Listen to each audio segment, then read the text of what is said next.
Well, an exciting afternoon, to say the least, here in the Mathai Center, Midtown Detroit, on the campus of Wayne State University. But in the end, the ladies' double overtime loss to Ashland, and the gentlemen fought till the bitter end, but fall, as you see there, by a score of 68-61.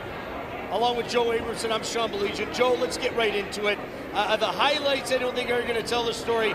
Much like the first game, this is a game that could have gone either way. Absolutely. The Warriors had their opportunities, and real simple, they didn't make shots. They shot .299, just under 30% for the game. They were under 25% in the second half. You can't beat anybody doing that, much less a team that came in 13-4. Well, let's look at the highlights. We'll start in the first half. It was a first half that the Warriors looked like, at times, they might just run away with this. Hey, Marcus Moore with a big first half, getting that layup there.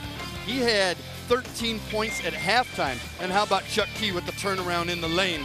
And then you're going to see a couple of threes from Ronald Booth. Now, Ronald Booth ends the game 4 out of 18, but he's 2 out of 4 from downtown. He had 13 points, 7 rebounds, just couldn't get it going inside, but he was able to hit it from outside, especially in the first half. Ashland, hey, they were hanging around, and first of all, it was Michael Hunley, the Renaissance product, getting inside. Hey, he finished the game with 11 points and 8 blocks. Take a look at Hunley again. This is a guy who averaged 2.6 points per game coming in. Comes to his hometown, tears it up. Good job by him. You feel happy for him, but not for anybody else on Ashland's side. And I'll tell you, the Warriors, they had their opportunities. They're leading at halftime, and then it disappeared quickly. Yeah, 5-point lead at halftime. You mentioned it. It was a scenario where they started to take over, did the visitors from Ashland, very early on in that second half, as we look at the highlights. Yeah, it was a little bit of trouble. The Warriors getting some hoops.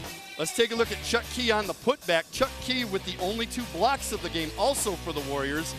Now you're going to see, hey man, there's that guy with the career high 19. Marcus Moore to the lane, righty off the glass. Let's not forget Clark Bishop. Underneath, offensive rebound. Hey, the Warriors did that all day. 24 offensive rebounds, 26 second chance points. But it's guys like Torrin Wetzel, only hit 2 shots today. Both were in the second half. Both were threes. And then Hunley, once again, inside, getting it off the glass, played well both halves. Adrian Cook, 11 points, 4 rebounds, 3 assists. He's going to hit this long-range jumper right here. And then, hey, the guy we talked about before the game, Wendell Davis, he was kind of quiet till it got kind of important. 13 points, 4 of them in the last 2 minutes. That's 2 of them right there. 13 points, 6 rebounds, 4 assists for him. Look at the shooting. The offensive rebounds, why do you have 24 offensive rebounds? Because you missed 44 shots. And then the blocks, well, 13 of those misses were because they got knocked away from you.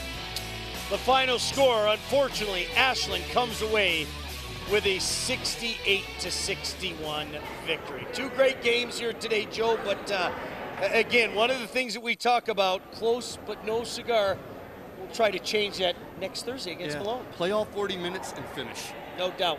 Hey, special thanks to Tony Ortiz, of course, our sideline reporter. Kyle doing a great job with stats. Our entire crew, one of the best in the business. Mike J, Joe Abramson, always a pleasure to see you, my friend. For everybody involved, I'm Sean Belegian saying thanks for joining us here, where the final score tonight, the Warriors fall to Ashland by a score of 68-61. For everybody involved, goodbye for now from Midtown Detroit.